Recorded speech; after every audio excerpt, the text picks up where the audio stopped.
m'a été présenté d'une façon un peu originale.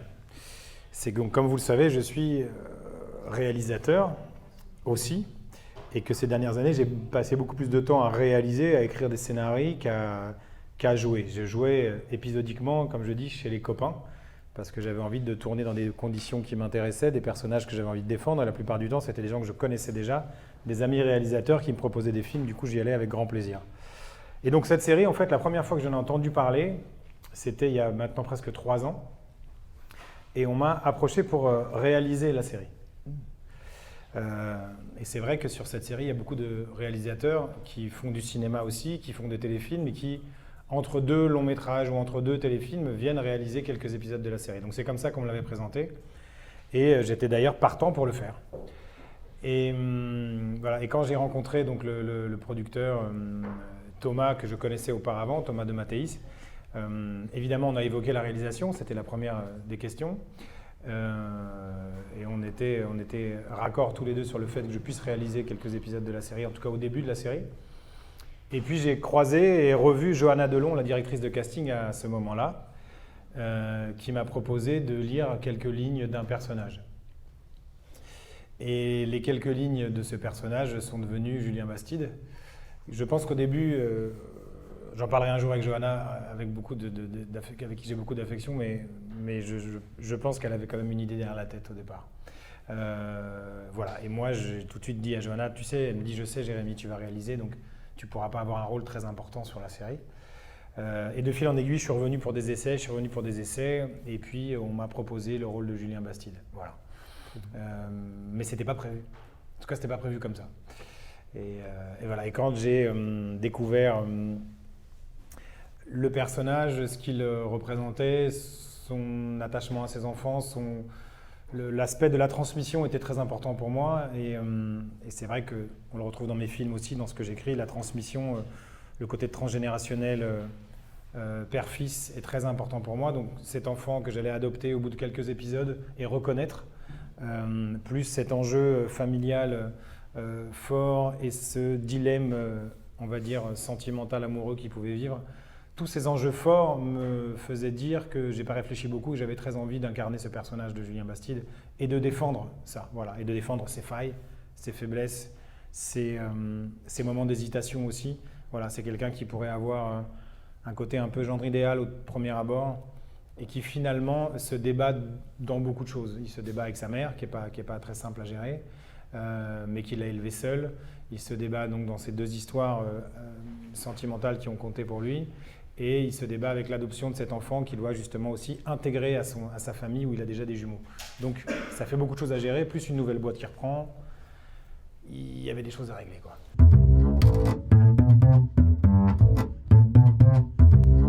Comme on le dit, et tu le sais Karim, au cinéma ou dans un scénario, sur un film, il y a 3 écritures. Il y a l'écriture du scénario, il y a le montage du film, il y a le tournage du film et il y a le montage du film. Donc ces 3 écritures sont complètement différentes. Et c'est vrai que moi j'écris aussi, comme je le dis, je ne suis pas un auteur à virgule, j'accepte que les comédiens s'emparent et incarnent des personnages. Et heureusement, c'est le cas aussi sur cette série où les auteurs nous laissent libres, à un moment donné, de respirer nos personnages comme on l'entend. Et je pense que c'est pour ça que ça marche, et c'est pour ça qu'on arrive à les incarner, et c'est pour ça que les gens peuvent se reconnaître en eux, et c'est pour ça que je pense peut-être un petit peu que la série a du succès aussi. C'est-à-dire que sur certains dialogues, par exemple, tu peux être amené à modifier des mots pour les avoir mieux en bouche? Ah, beaucoup. Ah, d'accord. Et je fais ça tous les jours. Non, mais je le dis sincèrement avec beaucoup de transparence, et ils le savent, et elles le savent, et elles me font, et les auteurs nous font la confiance d'accepter ça. Mais pour moi, c'est une condition sine qua non de me sentir à l'aise avec mon personnage. Je ne peux pas tout à coup me mettre à dire des mots que j'emploie jamais dans la vie.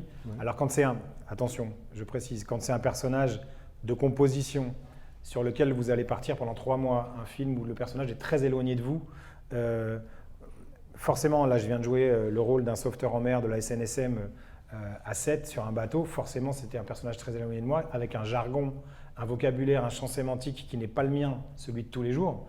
Du coup, j'ai appris en maniant mes drisses, mon bâbord, mon tribord et compagnie, à parler ce jargon-là. Mais là, donc, du coup, c'est moi qui suis allé beaucoup vers lui. Dans une série quotidienne comme la nôtre, où on a un rythme très soutenu, c'est vrai qu'au bout d'un moment, c'est plus le personnage qui vient à nous que nous qui allons au personnage. Et je pense qu'on a aussi été choisi pour ça. C'est qu'on est très proche de lui malgré tout.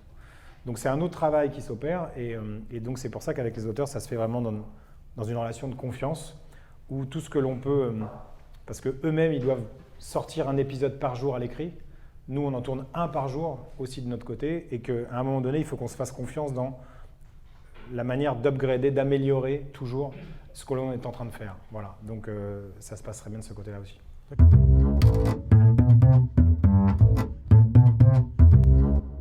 Il y a une autre manière qu'on a de nous décrire les Bastides, on les appelle les Inglorious Bastides. Ils sont tellement, si tu prends un peu les intrigues qui leur sont arrivées, entre un enlèvement, une mère qui a une histoire avec un mec que se tape sa fille, un mari qui retrouve son histoire de jeunesse mais qui était à l'origine de la mort de sa sœur, une mère qui n'hésite pas à mettre en tôle ou à faire du chantage à son fils pour ne pas qu'il aille avec cette femme. Enfin, disons que c'est quand même, on n'est plus du tout dans le côté cœur d'artichaut genre idéal. Là, je pense qu'ils ont voulu lisser les choses à mort, mais c'est beaucoup plus trash et rock'n'roll que ce qu'ils veulent bien le dire. Voilà. Et nous, quand on reçoit certains textes, des fois, on se dit « Ah ouais, quand même. D'accord, ok, bon, on va jouer ça. On va y aller. » Et c'est vrai que ça repousse les limites, ça remonte un peu le curseur et du coup, on arrive à faire des choses différentes. Et que ce soit, on parlait d'Alice Bastide tout à l'heure, de Maëlle Miéton, elle ne fait pas une Alice bonne bourgeoise à la maison, quoi. Elle fait vraiment une Alice complètement déglinguée. Et ça, c'est ce qui est super intéressant parce que cette famille aurait pu être vraiment un cliché de famille modèle bourgeoise avec un chien, un labrador, une piscine et un 4x4. C'est surtout pas ce qu'on a voulu faire. Et je crois qu'on a réussi, c'est de pouvoir la décaler un peu et la rendre surtout surprenante et imprévisible.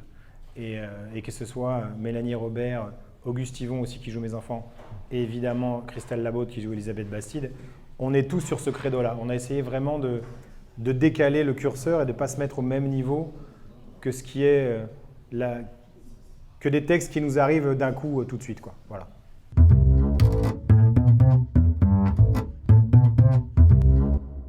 Alors, ça vient de changer. Au début, pendant la première saison, on avait par épisode 3 intrigues, la A, la B et la C. C'est-à-dire que il y avait par exemple les Bastides, les Estrella et la Paillote. Et on suivait 3 intrigues en parallèle. Voilà. On s'est rendu compte, et la production s'est rendu compte que c'était peut-être un peu compliqué pour le public. Et du coup, ils ont réduit ça à 2 intrigues, la A et la B. Donc on mène en parallèle 2 intrigues. Souvent, il y en a une dramatique. Là, vous avez une arche qui était assez dramatique sur l'antisémitisme qui a été traitée. Et c'est très bien qu'elle ait été... Et bravo à la production et à Thomas de Mathéis de s'être battu pour que cette arche existe. Et à côté de ça, moi, j'avais une arche avec ma famille où on était beaucoup dans la comédie, sur la charge mentale, où ma femme était absente et je me trouvais à gérer la maison, les gamins, les rendez-vous, le boulot. Et il est complètement dépassé, c'est ce qui passe en ce moment. Il est complètement dépassé par tout ce qui peut lui arriver en tant qu'homme pas très à l'aise dès qu'il a plus de choses à faire en même temps. Donc voilà, donc à chaque fois, ils équilibrent. Donc il y a une arche, voilà, les arches durent environ 15 jours, enfin 2 semaines. Et après, elles peuvent se poursuivre évidemment dans le temps. Mais c'est ce qui permet de mettre en parallèle un sujet fort, souvent dramatique, avec un sujet plus léger. Et ça nous permet de passer et de voir des épisodes qui sont bien compacts, bien rythmés et intéressants pour tout le monde.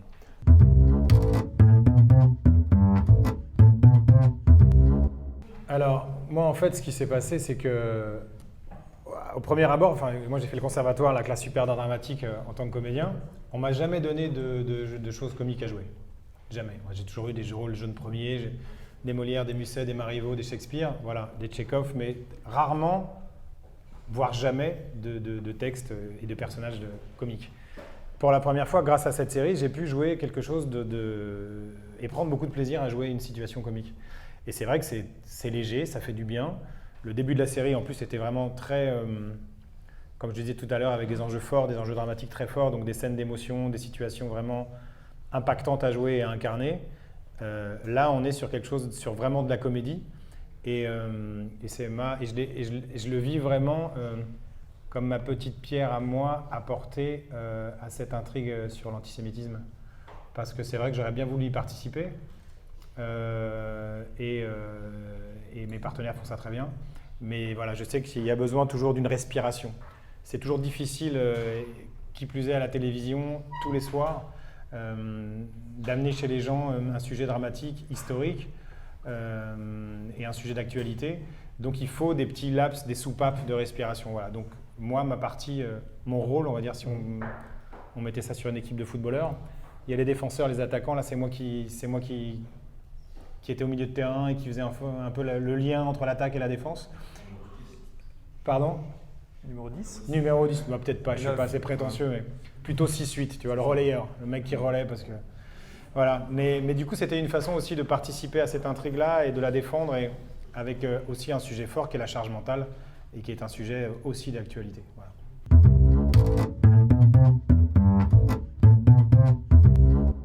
Environ 2 mois, entre 2 mois et 2 mois et demi. Là, on est en train de tourner les épisodes qui vont passer fin août en ce moment. Et on prépare la rentrée de septembre qui va être l'annonce de la saison 2. Donc à partir de la semaine prochaine, on va attaquer les tournages de l'arche de la saison 2. Voilà. Donc tu sais quelle est l'équipe qui a gagné la Coupe du Monde féminine de football alors? Moi je sais tout. Hein. Ouais, je peux même te donner le numéro du loto si tu veux. Épatant. Non. Mais par contre, c'est assez, et c'est très juste ce que tu dis, Karim, c'est que là, par exemple, quand il y a eu la journée pour le SIDAction, les auteurs et la production avaient anticipé la journée du SIDAction où la chaîne s'est mobilisée, France 2, et du coup, sur les décors, certains personnages avaient le petit logo du SIDAction sur lui, et il y a eu quelques dialogues qui ont été faits par rapport à ça. Souvent, pas sur l'actualité en général, mais sur des moments, par exemple là, Roland Garros en ce moment, on a tourné il y a 2 mois et demi des scènes chez le cosmétique, je me souviens, où il y avait Henrik qui disait « mais qu'est-ce que tu fais ?» Il disait « non, je regardais Roland Garros, là, mais voilà, j'arrive. » Ou on a fait sur le Tour de France, par exemple. Voilà, il y a c'est des petites blagues, des petites gimmicks comme ça, mais qui sont écrites, vraiment pour rester dans l'actualité de la chaîne. Voilà. Et la vraisemblance aussi, c'est que le 31 décembre, vous passiez aussi un réveillon, certains étaient seuls, et le 14 février également, pour la Saint-Valentin. Voilà, donc là aussi, il y a une cohérence du calendrier et la diffusion. Exactement. Mais il ne faut pas se louper quand même. Nous, quand on tourne, ce matin, on a tourné un épisode, je sais quelle date il va être diffusé. C'est-à-dire que sur le jour à jour de la journée, on sait que le 6 juin correspond au 4 septembre ou 5 septembre, un truc comme ça. Donc voilà, c'est assez précis. Il y a des images du... Oui, pardon. Je vous en prie. Vu que vous tournez plusieurs séquences par jour, c'est dur de changer d'émotion entre les tournages? Bah ouais, c'est un métier. C'est compliqué. Mais tu as raison, c'est une très bonne question. C'est surtout à ce rythme-là, parce que quelquefois on a 7-8 séquences par jour, donc c'est assez compliqué. Et c'est vrai que de switcher d'émotions comme ça et de pouvoir... tu peux avoir une séquence d'émotions qui est très compliquée à jouer, 1 heure après, tu joues une séquence de chef d'entreprise avec tes employés, puis 1 heure après, une séquence de comédie avec tes enfants. C'est vrai que c'est pas évident. C'est une gymnastique à trouver. On a l'habitude, nous, maintenant, de le faire. Et c'est vrai qu'on a appris ce métier-là aussi de comédien, donc forcément, c'est plus simple. Mais ça nous demande une dextérité et c'est du jonglage, quoi. C'est du jonglage à un moment donné, parce qu'il faut toujours être sincère en plus. Il faut être vrai, il ne faut pas fabriquer les choses, il faut être vrai. Donc voilà, ça demande des petits sas de décompression à chaque fois, quelques minutes pour se remettre dans une autre situation et être vraiment, vraiment totalement impliqué dans cette situation. C'est ça qui est le plus compliqué. C'est de ne pas garder des petits résidus de la scène d'avant ou d'anticiper la scène qui va venir après, c'est d'être toujours dans le moment présent. Et ça, c'est une concentration qu'il faut acquérir et avec le temps, c'est plus simple. Voilà. J'avais une question, mais juste une toute petite seconde pour rebondir sur ce que je viens de dire.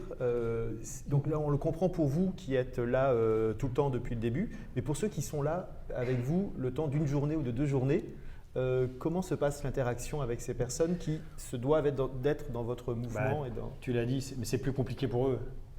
Moi, je fais toujours en sorte de les mettre à l'aise, les comédiens qui arrivent pour une scène ou une journée ou 2 jours ou même 2 semaines. On a beaucoup de comédiens qui passent sur cette série. Et c'est vrai que c'est pas évident. Nous, on se connaît tous très bien maintenant. On a nos habitudes, même avec les techniciens et tout, on est très à l'aise. Donc, c'est beaucoup plus simple pour nous. Même quand on a des journées avec 8 séquences, c'est plus simple malgré tout, même si c'est fatigant. Et quelquefois, d'avoir une phrase, j'en parlais avec un comédien il y a quelques jours, d'avoir une phrase dans une scène, c'est plus compliqué que d'avoir 2 pages de texte. Parce qu'il faut la donner au bon moment. On a peur de planter les copains, on a peur de planter la technique, on a peur de planter tout le monde. Donc, on se met une pression énorme.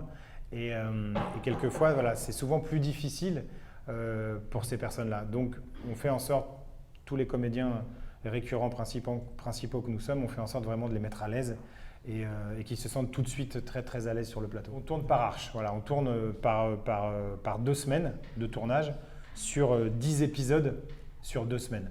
Donc pendant 2 semaines, on va tourner 10 épisodes qui sont vraiment liés les uns avec les autres, où là on mélange le 266 avec le 270, le 271 avec le 265. Sur 10 épisodes, on ce qu'on appelle les crossbordés, on les crossboard. On les fait se mêler, ces 10 épisodes. Mais pas plus que 10. Sauf s'il y a une séquence qu'on rattrape du 240 qui a été… Voilà. Et là, on la réintègre. C'est ce qu'on disait tout à l'heure. Alors, voilà, nous, on sait qu'on va avoir 10 épisodes 10 fois 26 minutes. Donc, on a 260 minutes de personnages vivants à avoir dans la tête. Donc, on a un parcours de nos personnages sur 260 minutes à avoir dans la tête. Et évidemment, on le travaille en amont. Évidemment, voilà, on se fait chacun à sa manière de travailler. Et il faut surtout respecter ces 10 épisodes-là et savoir… heureusement, on a aussi des coachs sur le plateau qui nous permettent, quelquefois, on dit « mais attends, cette scène, est-ce qu'elle vient avant celle-ci ou après celle-ci ?» Parce que ça va tellement vite qu'on n'a même pas le temps de se remettre dedans quelquefois et on ne sait plus. Donc elle lui dit « attention, non, celle-ci, elle vient, tu viens de sortir de chez le dentiste, tu viens de parler à ta femme, tu vas chercher ton gosse. » Donc elle est juste avant. Donc là, du coup, ça nous remet sur les bons rails par rapport à l'émotion que l'on va donner. Voilà. Donc, gymnastique.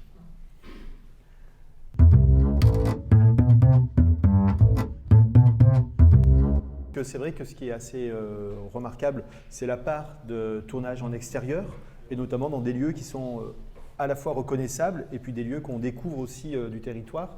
Donc là, voilà, je ne sais pas ce que ça implique pour vous, les tournages en extérieur et les tournages en studio. Quelles sont les difficultés éventuellement, quels sont les apports, quelles sont les limites? Alors, c'est des images… très bien choisi parce que donc, tu as deux images de studio.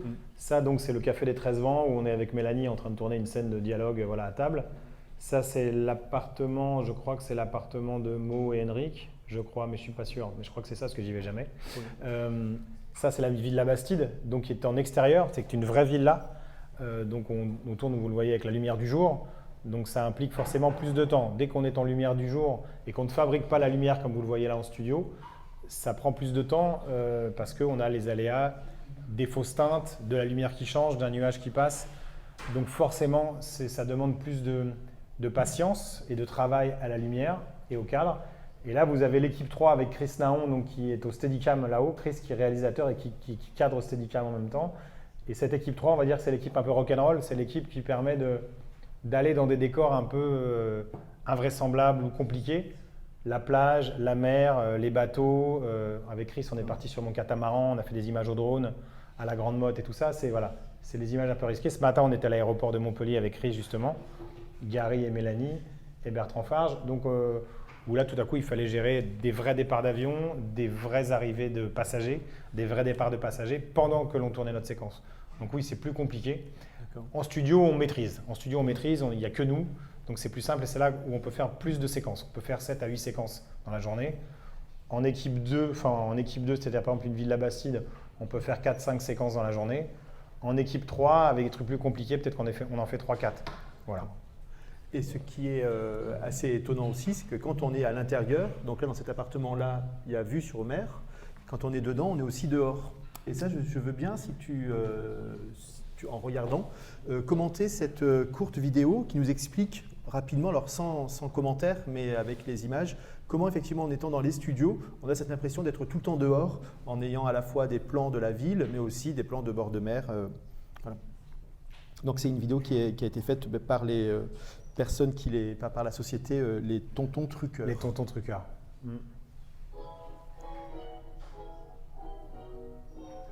Qui explique tout très bien en voyant le combo et le fond vert derrière. Voilà, et qui s'occupe donc de toute la post-production fond vert. Ces fameux fonds verts, ce sont des grands papiers verts que l'on met derrière toutes les découvertes de fenêtres pour jouer l'extérieur. Vous connaissez le principe? Certains connaissent, j'imagine un petit peu. Ouais. Exactement, c'est de l'incruste, très très bien faite maintenant.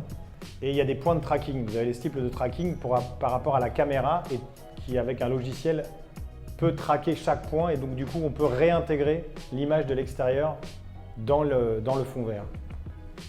Et évidemment une image mobile, c'est-à-dire qu'il peut y avoir des voitures qui passent, des vagues qui bougent, des bateaux derrière. Et qui bouge en même temps que les personnages. Aussi, le rapport au décor à l'extérieur bouge en même voilà, temps. vous les voyez en direct, c'est-à-dire qu'ils travaillent vraiment en direct. On est en train de tourner la scène et en direct, ils balancent derrière sur le fond vert le décor qu'il y a. C'est-à-dire qu'une fois, on a fait une scène, c'était génial, au zoo, en studio, avec Alice, avec Maëlle. Et il y avait donc des fonds verts comme ça derrière dans le zoo, et il y avait des écrans. Et pendant qu'on parlait, ils nous balançaient des lions et des girafes qui passaient derrière. Donc ça, c'était assez génial pour nous. Traverser l'écran. Ça traversait comme ça, et donc on rigolait beaucoup. Mais puisqu'ils le font en direct, c'est super bien. Voilà, là, vous voyez derrière, dans l'appartement de la coloc, des immeubles, des appartements en face, alors qu'on a simplement un fond vert.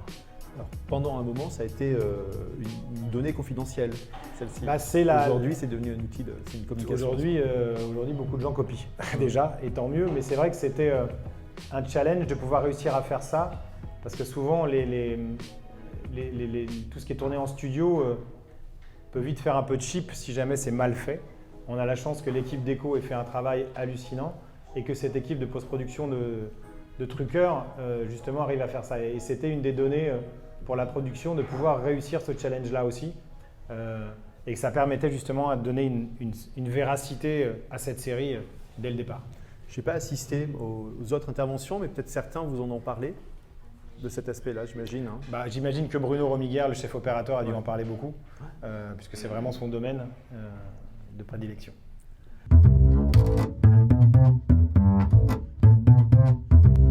Il y a des sujets sur moi qui me révoltent. Et c'est vrai que j'ai lu beaucoup de choses dernièrement, justement dans les lycées aussi et dans les écoles, sur la violence faite aux femmes, le viol, les abus sexuels sur les enfants. Et j'avais envie, parce que je m'occupe aussi d'une école internationale de direction d'acteurs en anglais, la FONACT à Fontainebleau, j'avais envie de pouvoir justement apporter ma pierre à l'édifice de façon tout à fait modeste et avec beaucoup d'humilité, c'est-à-dire de faire des films courts, mais assez chocs, sur ce sujet-là. Donc j'ai réalisé 2 films tirés d'histoires vraies, les deux, sur une jeune femme africaine qui a été violée dans un... J'ai lu cette anecdote qui m'a fait froid dans le dos, qui a été violée dans un char en Afrique par des soldats. Et j'ai décidé d'en faire un film court, voilà, avec cette comédienne que peut-être, pour ceux qui ont vu La Vie Pure, que vous pouvez reconnaître, elle s'appelle Sterella Abakamofu, elle joue dans La Vie Pure et elle joue l'un des rôles principaux. Elle joue une bouchininguée, voilà. Et Close Up, c'est pareil, mais là, Close Up, j'ai voulu parler du viol malheureusement, ce que l'on appelle de proximité, c'est-à-dire le viol établi et fait par des gens que l'on connaît déjà. Et quelquefois, on a l'impression de connaître un cousin, un parent, un oncle, une tante, un copain, le copain d'un copain. Et ce genre de choses et de catastrophes horribles peuvent aussi arriver par ce genre de personnes très proches. Donc voilà, j'ai voulu mettre l'accent là-dessus. Et c'est pas forcément, ça n'arrive pas forcément que par des personnes lointaines, inconnues. Ça peut aussi arriver par des personnes que l'on connaît déjà. Donc j'en ai fait 2. Et pour finir, je viens de terminer le 3e la semaine dernière, que j'ai tourné en anglais cette fois, qui s'appelle Happy New Year, qui traite aussi de la violence et du viol, et aussi sur un sujet qui est aussi tabou, sur les personnes handicapées. Okay. Et malheureusement, il y en a beaucoup.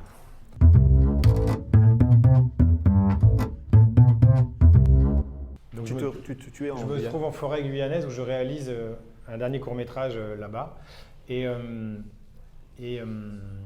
j'ai un jeune comédien, Stani Copet, qui est sur le plateau et qui a un tout petit rôle. Et j'ai 10 jours de tournage et tous les jours, il tourne le premier jour avec moi et tous les jours, comme je vois son sérieux, son enthousiasme, sa rigueur dans son travail, sa soif d'apprendre, sa curiosité, plein de belles qualités, je dis à Stani, reviens demain. Et chaque soir, il revient le lendemain. Et son rôle, je lui donne un rôle de plus en plus important, de plus en plus gros en fait. Et ce film qui était écrit sur une certaine histoire devient un film autour de lui, ce court-métrage. Il faut faire confiance à ce qui se passe aussi sur un plateau, et quand je dis qu'il y a 3 écritures, c'est vraiment vrai. Et du coup, Stani revient, on devient amis, et son papa, donc Stani est d'origine guyanaise, et son papa, Bernard, un soir, à la fin du tournage, me dit « Écoute Jérémy, c'est super ce que tu as fait pour mon fils, tu l'as vu, tu as su le voir, tu as su voir son potentiel alors que ce n'est pas un acteur connu, c'était un jeune comédien qui démarrait presque. Et il m'a offert un livre, il m'a offert Aventure en Guyane de Raymond Mauffret. Il me dit, tu m'as l'air d'être assez taré pour pouvoir en faire un film un jour. Et il ne s'était pas trompé. Et du coup, je suis rentré à Paris avec ma société de production Cantina Studio, Olivier et Fabien, mes associés, on s'est mis en quête de pouvoir obtenir les droits de ce livre chez Julliard. On les a convaincus alors qu'il y avait déjà 2 autres longs métrages qui étaient écrits et qui demandaient à avoir les droits et les acheter. Et on a réussi, j'ai pris un billet de TGV, je suis allé à Rennes et j'ai convaincu l'ayant droit de nous les donner à nous. Voilà, Geoffroy Crunel, que je remercie encore. Et du coup, l'aventure est partie comme ça. Et puis Stani faisait partie pour moi de cette aventure, puisque cette belle histoire est arrivée par son papa. Et j'ai dit à Stani, écoute, tu vas jouer le rôle de Raymond Mauffret et on va faire ce film ensemble. Et on l'a même écrit ensemble. Voilà, donc le tout départ, le point de départ part de Forêt, part de Guyane, pour revenir à la Guyane.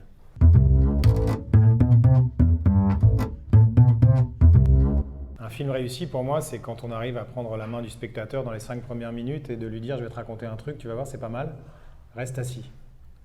Et c'est pas toujours le cas et c'est toujours difficile. Et c'est pour ça que, vous le voyez dans la bande-annonce déjà, mais j'ai essayé justement dans les 5 premières minutes du film d'attraper le spectateur pour pouvoir justement lui donner envie d'écouter cette histoire. Et c'est une histoire assez classique en elle-même. Je voulais une réalisation assez classique au départ pour que justement petit à petit elle dérive comme le film dérive et comme le personnage dérive. Et d'aller d'une narration très classique avec des travelling, des plans larges, des choses assez académiques pour finir, comme vous le voyez avec certains plans, on dirait presque un jeu vidéo où la caméra est complètement harnachée au comédien et quand il tourne, la caméra tourne avec lui comme dans un jeu vidéo. Voilà, et en pleine forêt, dans sa perdition. C'était un réel souhait de ma part et un pari aussi. Mais pour moi, c'était voilà, la manière de prendre par la main le spectateur et de lui dire « reste avec moi, je vais te raconter quelque chose ». Quelqu'un qui est allé au bout de son rêve, à quel prix, mais qui a touché du doigt en tout cas la vie pure et son rêve.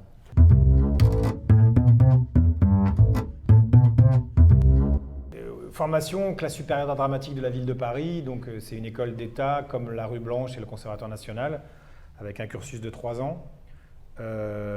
J'ai travaillé très rapidement au théâtre, on m'a proposé pas mal de rôles à jouer, donc du coup je n'ai pas fait les 3 ans, j'ai fait qu'1 an.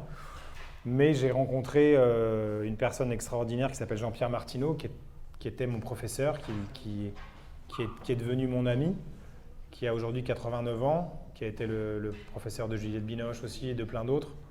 Et du coup, j'ai pu continuer mon apprentissage avec lui en cours presque, on va dire, particulier. Parce que pendant que je travaillais, le soir, dès que je pouvais, dès que j'arrêtais un tournage ou une pièce, je reprenais le cours et sa méthode et son enseignement pour pouvoir aller au bout justement de son enseignement et des 3 ans. En accéléré, j'ai pu le faire après en cours particulier avec lui. Voilà. Okay. Et on a fêté ses 89 ans la semaine dernière. Et voilà, c'est toujours un de mes meilleurs amis. Et tu as eu des cours d'escrime ? Oui, avec la SUP, bien sûr, on a des cours d'escrime, on a des cours de chant, des cours de danse, on a des cours d'équitation, on a tout ça. On n'est pas encore au niveau des anglo-saxons où pour eux, à 20 ans, ils savent faire des claquettes, chanter, danser, jouer. Et c'est ce que maintenant j'arrive à faire dans l'école où j'enseigne le cinéma à la Phonact, où justement les gamins, on a vu le spectacle la semaine dernière de fin d'année, où ils chantent, ils dansent, ils font des claquettes et ils jouent. C'est assez hallucinant, et en anglais en plus, donc ça c'est super. Mais disons qu'à mon époque, il y a quelques années, on n'avait pas encore tout ça, c'était le début, c'était les prémices. Mais oui, on apprend l'escrime aussi, et j'ai eu la chance de faire un spectacle au théâtre Andrea del Sarto, où je jouais un jeune peintre, Cordiani, en Italie, justement à Florence. Et du coup, on a eu la chance de travailler pendant 1 mois avec Michel Carliez, qui est le plus grand, il y avait Claude son père avant et maintenant Michel, qui est le plus grand professeur d'escrime et de régleur au cinéma de combat d'escrime.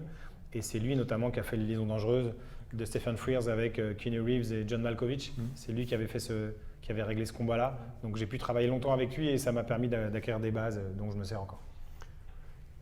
Tu as cité Jean-Pierre Martineau, mais je crois que tu as suivi, mais c'est ce qu'on lit parfois sur Internet, alors est-ce que c'est vrai ou pas, des cours de Tila Shelton aussi et Didier Sandre ? Oui, c'était mes professeurs à la classe supérieure. Voilà. Tila Shelton ici. Grande comédienne, Tila Shelton, Didier Sandre aussi. Qui est aujourd'hui à la Comédie Française.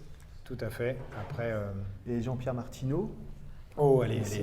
il était jeune là-dessus. 1965, un passage, une émission télé où il parle d'une mise en scène d'une pièce de Molière qu'il venait de faire. Et puis effectivement, en fouillant sur ton Facebook, on trouve Voilà, ça c'était la cette semaine jolie dernière, photo. il y a 2 semaines, ouais, voilà.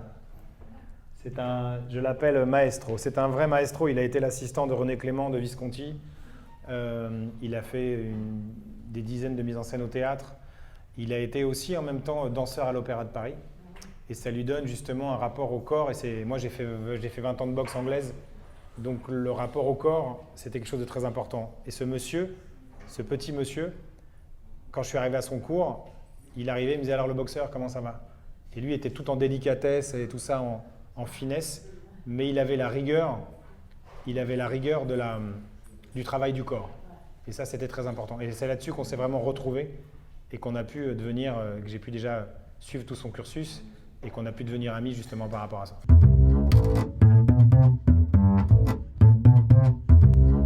Daniel est décédé quelques mois après la fin du tournage de La Vie pure. 9 octobre 2013. On est rentré en mars, 6 mois après, il est décédé. C'est quelqu'un qui a beaucoup compté pour moi, c'est quelqu'un qui m'a dit oui, je m'en souviendrai toujours. J'ai dû lui envoyer le scénario le 23 ou le 22 décembre. Et le jour de Noël, le 24 décembre, il m'a rappelé en me disant Jérémy, je fais ton film, je ne te connais pas, mais j'ai lu et je vais le faire. Voilà. Et c'était quelqu'un comme ça, Daniel, de parole, quelqu'un de caractère, avec un gros caractère. Et je me souviens toujours où il y avait des copains réalisateurs qui me disaient mais tu vas tourner avec Daniel Duval, t'es complètement dingue, il va te pourrir ton film, il est fou. Et il a un gros caractère. Je dis mais vous savez quoi? Je dis dans la vie, il faut s'entourer de gens qui ont du caractère. Moi c'est mon premier film, je prends un grand chef opérateur qui vient des États-Unis, qui a fait plein de films, Rudy Arbon, un grand chef d'écho qui s'appelle Pierre-François Limboche, qui est belge, qui a déjà eu plusieurs Césars. Et je prends des grands acteurs, Aurélien Recoin, Daniel Duval, parce que ce sont des Ferrari, quoi. J'ai envie de travailler avec des Ferrari, j'ai pas envie de travailler avec des 2 chevaux. À quoi ça va servir? Donc, et je sais que leur valeur ajoutée, leur talent ajouté allait apporter au film, et c'est ce qui s'est passé. Et ils ont été tous, parce qu'humainement, ce sont des gens bien, d'une extrême qualité, de bons conseils, et on a toujours eu un rapport d'égal à égal. C'est ça qui est beau avec les personnes de qualité et les grands professionnels, c'est qu'ils vous considèrent tout de suite d'égal à égal. Voilà.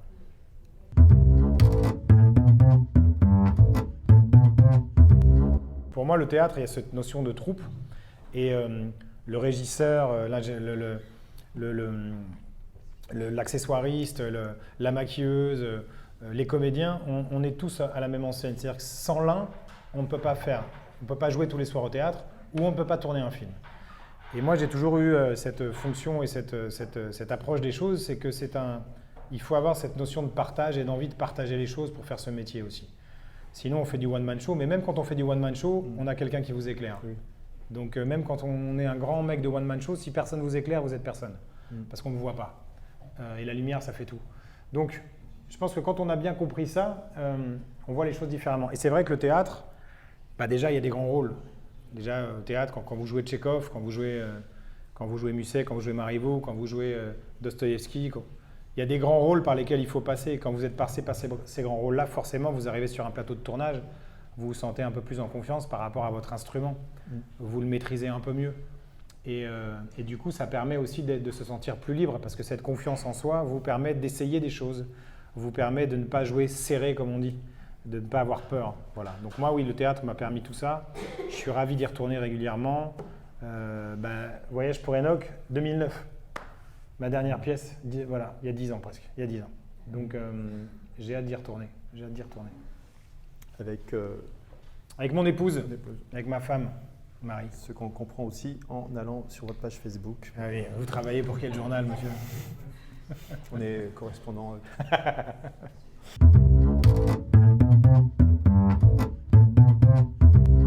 On a travaillé ensemble, tous ensemble, Karim sur Imma, qu'on a tourné en partie aussi en Corse en 2011, qui était donc le premier film de Rachid El Wali, cet ami qui est un grand comédien marocain, qui est une star au Maroc et qui a réalisé son premier long, qui en a fait un autre depuis et qui va faire son 3e film qui devrait donc tourner dans la région de Sète, justement, peut-être très bientôt et que je vais coproduire. On espère. Dans lequel tu joues également, et là aussi c'est... Tout à fait, je joue un mari corse très jaloux. Voilà. Et justement, et avec Rachid, qui est l'un de mes meilleurs amis, c'était très difficile de jouer cette scène de bagarre où on s'est battus tous les deux sur le port de Bastia. C'était assez compliqué à faire parce qu'on est très potes, très amis, et du coup, c'était voilà. Aujourd'hui, on en rigole.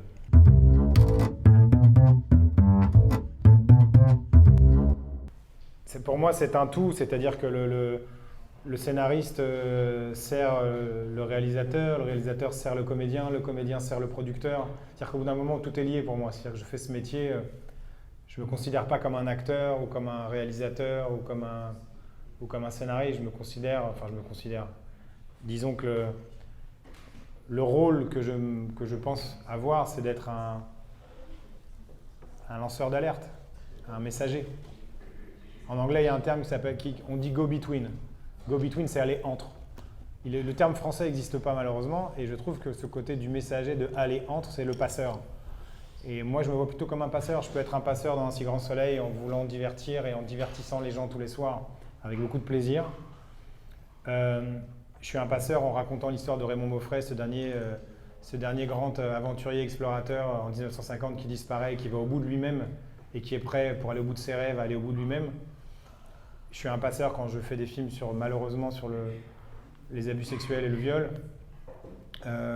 Et quand j'écris un film, mon prochain, sur les camps de concentration, pour ne pas que les 18-25 ans, c'est pas vous dont je parle évidemment, mais on a vu qu'il y avait 21% des 18-25 ans qui pensaient que la Shoah n'avait pas existé. Je pense que c'est mon rôle, quand on a un petit peu de notoriété, un petit peu de célébrité entre guillemets, même si j'aime pas le mot, mais en tout cas qu'on peut être un petit peu écouté, c'est un peu mon rôle aussi de faire en sorte d'être quelqu'un pour faire des liens. Voilà. Et moi, le but que j'ai, voilà, je me vois surtout comme quelqu'un qui fait du lien. Voilà, c'est tout. Après, peu importe le média, peu importe le métier. Ça peut être en écrivant, en jouant, en produisant, en réalisant. L'important, c'est de le faire.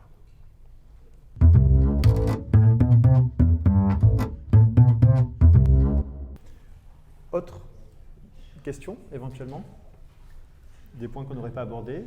Il nous reste 5 minutes. Après, ce sera trop tard. Oui. Monsieur. On est logé, oui, on est logé par la production. Chacun est on est tous un peu disséminés un peu partout, mais voilà, c'est pas nous qui nous en occupons. Après, il y a des comédiens qui sont de la région d'ici, donc évidemment, ils vivent chez eux. Mais les Parisiens comme moi, ou il y en a qui sont de Toulouse, il y en a qui sont d'ailleurs, oui, on a des logements fournis par la production. Oui, pardon. Combien de temps de présence qui est Hebdomadaire, c'est sûr. Alors, quelquefois, c'est du dimanche soir au vendredi soir. Quelquefois, on arrive le lundi soir. Quelquefois, on arrive le mardi soir. Quelquefois, on repart le jeudi. Ça dépend, mais c'est hebdomadaire en tout cas. C'est au moins 3 jours par semaine. Voilà, au moins. Est-ce que votre famille vous accompagne Ma mère me suit partout. Non. Ma compagne, tu veux dire d'une manière à être soutenue? Tu veux dire être soutenue dans ce que je fais ou dans… Ah, tu veux dire mes enfants, ma femme, est-ce qu'ils viennent? Alors, ma femme joue aussi dans la série, donc ça c'est assez pratique au niveau logistique pour nous. Nos enfants, nous on vit en région parisienne, donc pour l'instant on est toujours en région parisienne, parce que nos emplois du temps nous permettaient de continuer à faire comme ça. On ne tourne jamais ensemble, donc ça nous permet ça. Mais si ça évoluait, forcément, il va falloir qu'on repense les choses. Ouais. Vous avez parlé tout à l'heure de vacances. Par rapport à ce tournage, ça vous donne combien de temps à peu près de libre pour faire d'autres choses ou éventuellement d'autres productions? Alors, très peu de temps.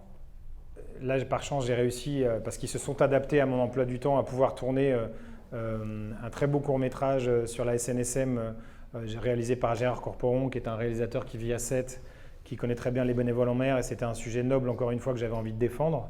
Donc du coup, on s'est arrangé pour que je puisse le faire. Il est trop fort. Et voilà, Cheyenne. Et puis ça montre aussi mon implication dans la région. J'avais aussi envie de travailler avec des gens d'ici, pas que des Parisiens qui descendent, mais aussi des gens d'ici. Et Gérard, j'avais déjà vu ses 2 premiers films, Le Dernier Trait, qui était très réussi sur aussi le monde maritime et sur des migrants.